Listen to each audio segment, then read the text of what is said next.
I wouldn't have thought getting 10% of the electorate would be difficult. No. Well, considering we got 18, 19% last time out in the election, then to get 10% now. Yeah, but it wouldn't just be us, it would be the Lib Dems, Greens, and potentially even Labour, because he's no longer a Labour MP. So you think that recall petition is probably a pretty likely outcome. Yeah. So the chances are then that will be within the next few months? It's a lengthy process. So is it? Probably looking June, July, August time for a by-election. Okay. But that will almost certainly be the next parliamentary by-election that we have. Would that be correct? I would say so, yeah. Unless somebody steps down in the interim in another constituency. Yeah. He may well step down himself. Yeah. And to say, because at the end of the day, going back out to the electorate, made a mistake. And I did hear something the other day about that Keir Starmer was keen to get somebody else into Parliament, Jonathan Ashworth. There's a lot of names being bandied around. And that he may well find that Amesbury is actually pushed out by Labour in order to achieve that objective. It will be, yeah. It will be. So it could be much quicker than that. Oh, definitely. He may. I don't know what's going to influence it for Amesbury, what he's going to do, but if people did vote for a Labour MP and he's no longer a Labour MP, so if you're a tribal Labourist, then you can well say, well, I haven't got what I voted for. No. And you stood for reform in July, didn't you? Yes. And you got 18%. Yeah. Of the vote. In fact, I looked it up because I thought I would see just if you looked at electoral calculus. It's a great site, isn't it? Yeah. Because what electoral calculus does for anybody who doesn't know is it looks at all the factors that affect a seat, puts it all together, looks at the last result, what's changed, and then comes up with a prediction for the seat. Yeah. And you are predicted if it were to be held now. You're predicted in a general election, you'd be predicted to get 36%. Sorry, you'd have a 36% chance of winning and predicted to get 29.9% of the vote. Now that's big. It's mammoth. It's a mammoth achievement considering it's only 6 months and we bought 12% on. That's right. And it's going in that upward direction. Yeah. Plus, it's a by-election, not a general election. And as we all know, the by-elections are a lot more volatile, which will again improve the chances. So what I'm suggesting to you, and I'm sure you'll agree, is that there's a very, very good chance that, assuming this by-election happens in the next few months, that you could win it. Oh, definitely. It's the feeling we get from about reform on the streets is overwhelming. It really is positive. And by-elections are not always about voting for a national party. It's about sending a message to government on how well they're doing.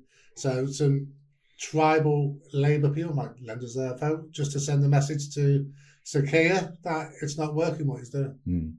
And supposing Sir Keir did parachute somebody into the seat, like a Jonathan Ashworth or someone of that sort, what do you think the reaction would be locally? Because I don't know Runcorn very well, but I do know it's a very tight-knit community. Yeah, it is, yeah. And we like our own. Throughout the whole of Runcorn, Hellsby, we've always wanted local people to actually be representing us. And that's one of the things that we've not had, even with Mike now. Is he not local? No, he's from Wythenshawe. Oh, was he? I didn't know that. So the feeling we're getting is we want somebody local. Right. Yeah, and who understands us, because we are in a quite a funny sort of constituency. We're half very industrial. Yes, I mean Runcorn's a very industrial area on the banks of the Mersey, isn't it? With lots of is it mainly oil refineries? There's oil, which is bordering on Ellesmere Port side, and then you've got the chemicals, which is in Runcorn. Right. And then amongst all that, you've got Frodsham and Hellsby. Yeah, and the farming community is going out. So it's very, very different. Yeah. And one of the good things that we've got in reform, and from what I've been as the chair of our local branch, is we understand everything from different sides. So we know what the farming community wants.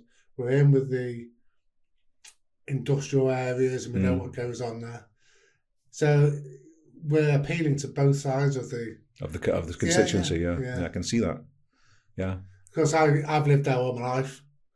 I worked in ICI, I've worked and lived on the farms, I've done a broad brush of everything there. So I can understand. So when people tell you your problems, it's not you telling me, oh, this is wrong, that's wrong. It's part of our life already. We understand it and we're out fighting. And we're campaigning on many things at the moment. Even though we're not elected, we are the official opposition. Yeah. So we're campaigning for the bridge tolls, which have been raised. Scandalously, we're campaigning against the. Well, that's the new bridge.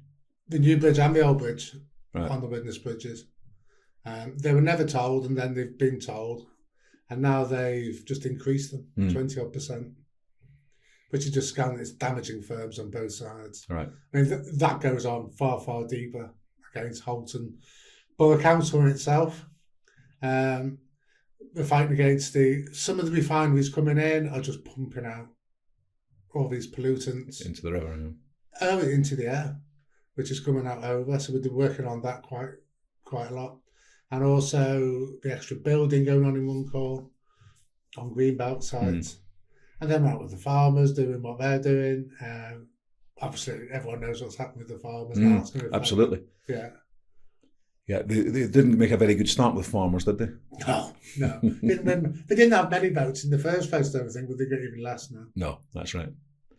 So it's interesting that Amesbury had been brought in from outside, and was he a typical sort of Labour apparatchik or? Yeah, so. Yeah. So was he kind of is a sort of rising star in the Labour Party, or? He was. He went up, and then somehow he got sidelined when I think this is my assumption from the outside in, so I'm not qualified on it. But I will say he's the old left Labour. What did you think of his left? Bad. Not a good hook? No. Oh, it shows how dopey I am. Yeah. It wasn't a good hook. To be fair, it was a good swing. Yeah. Again, hitting somebody that wasn't expecting it. Yeah, 3:00 in the morning. It's not going to be difficult, is it? No. So, I mean, it must be tremendously exciting, isn't it? Oh, fantastic. The prospect of, getting on that train, getting off down in London, and exciting. And the big thing, obviously that's exciting, but the big thing is we know that we can make the change.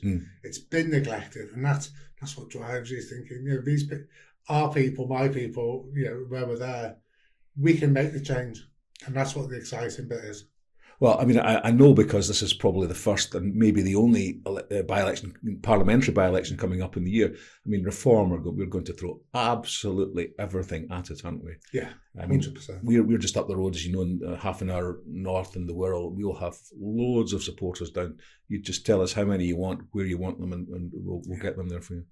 Oh, thank you very much. And you know what? That's what we need, and we do that with mutual aid. We go out ourselves, we're helping out other. Yeah, you said you were doing